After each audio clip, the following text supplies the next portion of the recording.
Bonjour à nouveau, on continue avec Dubaï en voyant les problèmes, les conséquences des aménagements sur essentiellement l'environnement.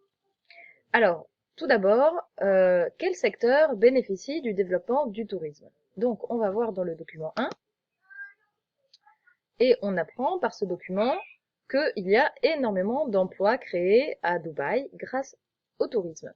Donc on voit que il y a 2 millions d'habitants à Dubaï et que sur ces 2 millions d'habitants, 85% sont des étrangers qui travaillent à Dubaï. Alors il y a les expatriés occidentaux qui vont exercer des emplois en général de haut niveau, par exemple des ingénieurs de la construction, des architectes. Et puis il y a aussi beaucoup d'ouvriers indo-pakistanais et chinois. Pourquoi? Parce que en fait, Dubaï, c'est un endroit qui est en construction permanente. Il y a beaucoup de chantiers pour construire les différents aménagements pour les touristes et les tours, les gratte-ciels que vous voyez là à Dubaï.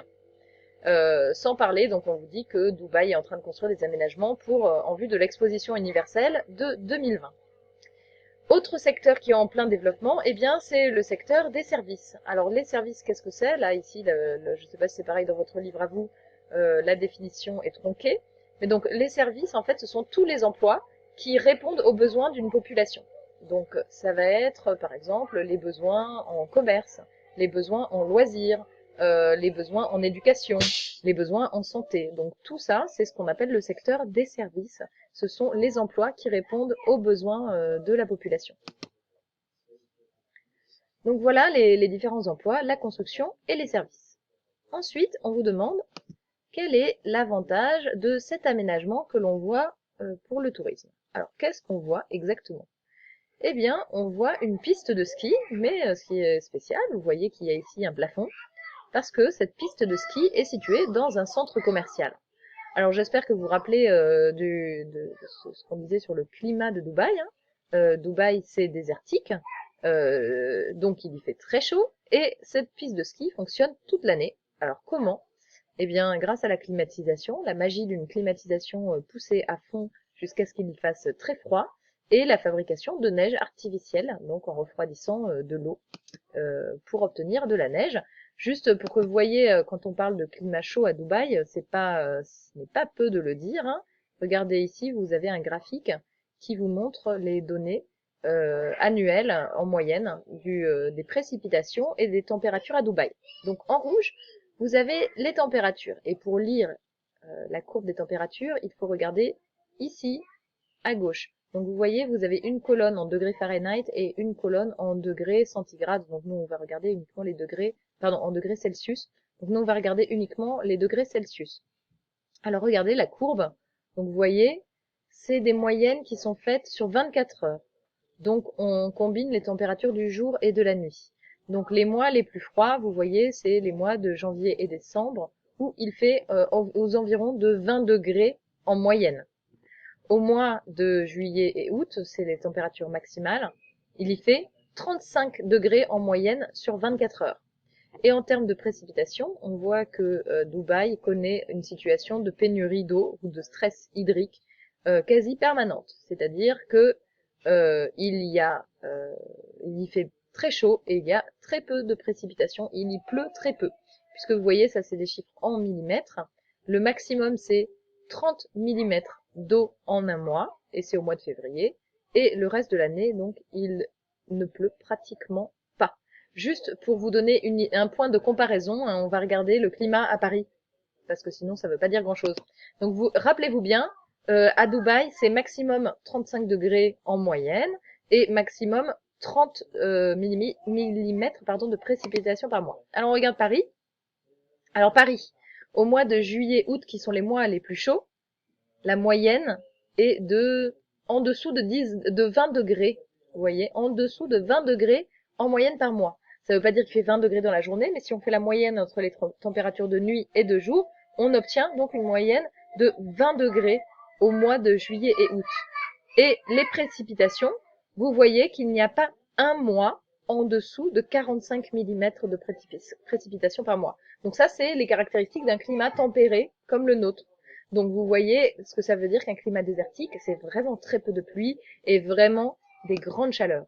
Donc vous imaginez ce que ça signifie d'entretenir, comme on le voit là, des pistes de ski artificielles dans un climat pareil. Parce qu'évidemment, plus il fait chaud, plus il faut pousser la clim pour obtenir du froid. Donc on a une installation qui est très consommatrice en énergie. On y reviendra tout à l'heure. Ensuite, décrit la photographie. Quel problème évoque-t-elle? Alors, qu'est-ce qu'on voit? Eh bien, on voit un engin de chantier qui est en train de faire des travaux d'assèchement, de drainage en fait de l'eau pour permettre aux plages de conserver leur sable. Alors, pourquoi ce problème? On vous parle de montée des eaux. Eh bien, en fait, là, j'ai été voir sur le site, tout simplement le site de l'entreprise qui réalise ces travaux. Et il vous explique que il y a quelques années, eh bien, la plage de Dubaï connaissait une érosion, c'est-à-dire ça disparaissait petit à petit. En fait, une érosion très importante. Et cette érosion était liée notamment aux aménagements d'îles artificielles. C'est-à-dire que l'île artificielle qu'ils ont créée, là, en forme de palmier, eh bien, elle modifie les courants marins. Et elle entraîne donc une surabondance d'eau sur les plages qui amène le sable à disparaître. Et donc vous voyez par exemple ici, il y a des petites, on voit qu'il y a des endroits où il y a un creusement, des sortes de micro-falaises, vous voyez dans le sable. On n'a pas une plage de sable qui est bien lisse, bien plate. Ça c'est donc avant, quand il y avait beaucoup d'érosion. Et maintenant vous voyez après, on voit qu'il y a beaucoup plus que la plage s'étend beaucoup plus loin. Et jusque-là, donc, pour combler ce problème d'érosion, ce qu'ils faisaient, c'est qu'ils faisaient acheminer du sable de l'extérieur pour renflouer en sable en fait la plage. Et c'était sans fin parce que ça ne résolvait pas le problème de fond. Et donc cette entreprise va drainer l'eau pour faire en sorte que l'érosion diminue et ça fonctionne très bien. Et ensuite, ils vont réinjecter l'eau dans la lagune qui se trouve dans l'arrière-pays. Vous voyez, regardez, il y a une lagune très importante. Tout Dubaï est construit autour de différentes lagunes, c'est-à-dire des lacs avec de l'eau salée de mer. Et donc, on réinjecte l'eau qu'on prend des plages dans ces emplacements. Donc, c'est un problème, le problème de l'érosion des plages. Ensuite, on vous demandait quelle solution a été trouvée pour satisfaire les besoins en eau. Donc évidemment, on a très peu de précipitations à Dubaï, du coup ça pose des problèmes en matière de gestion de l'eau douce, puisque une population aussi importante de touristes, ça consomme beaucoup d'eau. Ça consomme beaucoup d'eau, et non seulement pour les besoins essentiels, mais aussi il y a des piscines partout, il y a la climatisation partout, il y a des golfs qui sont installés avec, il faut arroser la pelouse, bref, ils ont besoin d'énormément d'eau.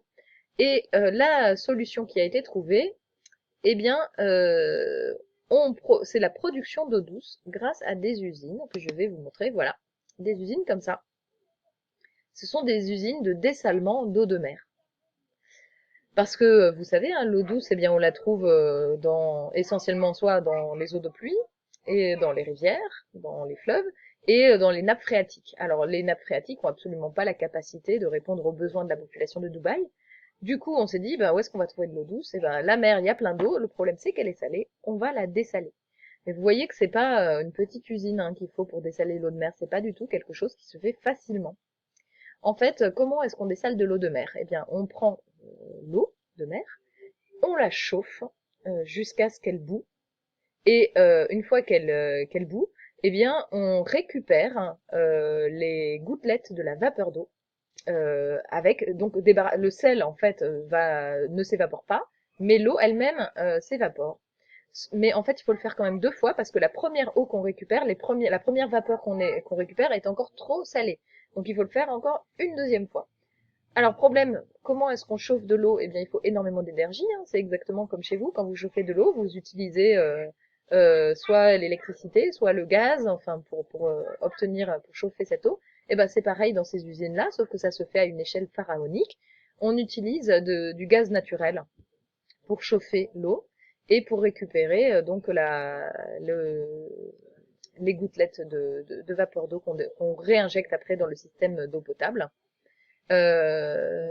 Il faut des quantités énormes d'eau de mer pour avoir une petite quantité d'eau potable.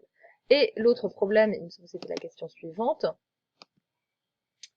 les conséquences de ces aménagements sur la faune et la flore.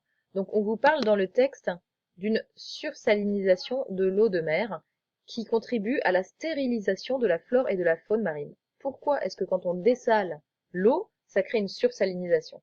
Eh bien c'est parce que quand on chauffe l'eau, eh bien il reste une quantité d'eau chaude et extrêmement salée. C'est la partie de l'eau qui ne s'est pas évaporée.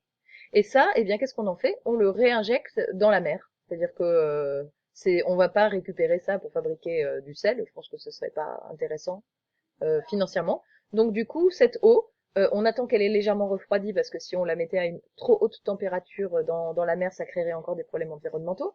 Donc on la met dans la mer, mais du coup, ça va faire un apport en sel supplémentaire au milieu marin. Et du coup, ça entraîne une stérilisation, c'est-à-dire stériliser, c'est que la vie disparaît, hein, tout simplement. La vie va disparaître dans certaines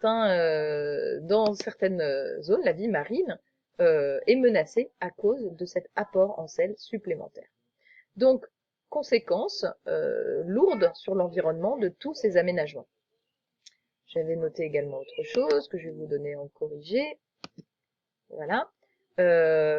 Donc, les conséquences environnementales des aménagements, la très forte consommation d'énergie pour la piste de ski artificielle, l'érosion due à la modification du milieu naturel pour la construction des îles artificielles, et ce que je viens de dire, donc la sursalinisation de l'eau de mer qui entraîne la disparition de la flore et de la faune marine. On vous demandait ensuite de compléter ce petit schéma. Donc, Dubaï, c'est un littoral touristique avec des activités variées, le tourisme, la construction, j'aurais pu ajouter aussi des services. Des problèmes environnementaux, l'érosion, la pollution, la sursalinisation de l'eau de mer, des aménagements spectaculaires avec des îles artificielles et des ressources à maîtriser, par exemple l'eau douce. Donc on a un littoral qui est très densément peuplé, une activité économique très développée, mais on voit que cela crée des problèmes, essentiellement des problèmes environnementaux. Voilà, je vous remercie de m'avoir suivi et je vous dis à bientôt pour la suite. Au revoir.